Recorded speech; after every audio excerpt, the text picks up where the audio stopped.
করা যাবে।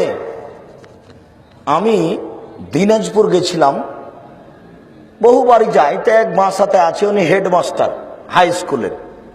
তো আমাকে বলছেন, আব্দুর রাজ্জাক সাহেব একটা গোপন কথা আপনাকে বলি, আমার এই চকি থেকে নিয়ে বাহির পর্যন্ত চট দেওয়া আছে কেন বলতে পারেন? বস্তা ছালা দেওয়া আছে কেন? বলেন কেন? আমার স্যান্ডেল আছে বারান্দায়, তো স্ত্রী মিলনের পরে পা মাটির উপরে রাখা যাবে না, নইলে মাটি অভিশাপ করবে অপবিত্র অবস্থায় পা রাখলে।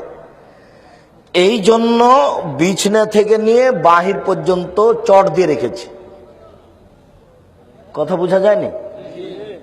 চটের উপর দিয়ে হেঁটে গিয়ে স্যান্ডেলে পা রাখবো, তাহলে আর মাটিতে রাখা হলো না।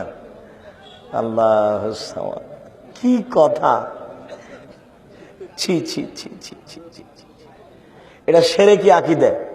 আমাদের নওদাপাড়াতে একটা ডাক্তার ছিল, উনি বলছেন যে ভাই, আমাদের বাঘ মারার ঘটনা, যে স্বামী গোসল করে যাচ্ছে আর স্ত্রী গোসল করতে আসছে, যাওয়া আসাকালীন গায়ে গাও লেগে গেছে, গোসল বাতিল।